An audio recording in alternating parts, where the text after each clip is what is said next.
ফাঁসি দেওয়ার বিধাননগরের চেঙ্গা নদী থেকে বালি পাচারের সময় ৬টি বালি বোঝাই গাড়ি সহ গ্রেপ্তার করা হলো ৬ গাড়ি চালককে।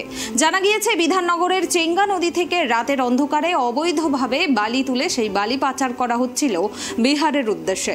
তবে গোপন সূত্রে খবর পেয়ে বিধাননগর থানার পুলিশ পাচারের ছক বানচাল করে। ৩১ নম্বর জাতীয় সড়কের ওপর তড়িঘড়ি নাকা চেকিং এর ব্যবস্থা করে।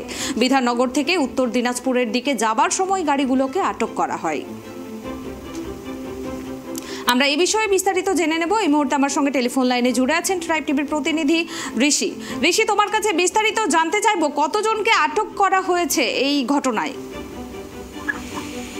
আমি তোমাকে জানিয়ে রাখি, রাতের অন্ধকারে উত্তর দিনাজপুর চেঙ্গা নদী থেকে বালি পাচার করা হচ্ছিল ৬টি ট্রাকে।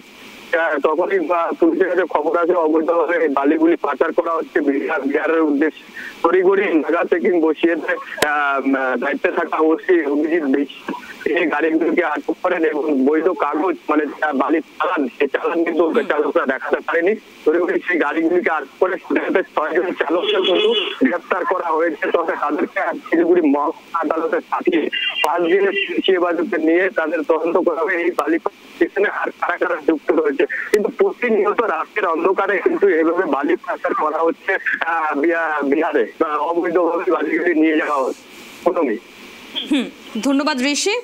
আপনাদের আরও একবার জানিয়ে রাখবো, বিধাননগরের চেঙ্গা নদী থেকে বালি পাচারের সময় ৬টি বালি বোঝাই গাড়ি সহ ৬ জন গাড়ি চালককে আটক করা হয়েছে। জানা গিয়েছে চেঙ্গা নদী থেকে রাতের অন্ধকারে অবৈধভাবে বালি তুলে সেই বালি পাচার করা হচ্ছিল বিহারের উদ্দেশ্যে এবং গোপন সূত্রে খবর পেয়ে বিধাননগর থানার পুলিশ পাচারের ছক বানচাল করে দেয়।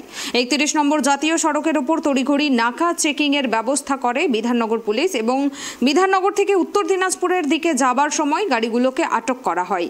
গাড়ির চালকের কাছে বৈধ কাগজপত্র দেখতে চাওয়া হলে চালকরা কোনো কাগজপত্র দেখাতে পারেনি এবং অবশেষে গাড়িগুলোকে আটক করে এবং চালকদেরকে গ্রেপ্তার করে থানায় নিয়ে যাওয়া হয়।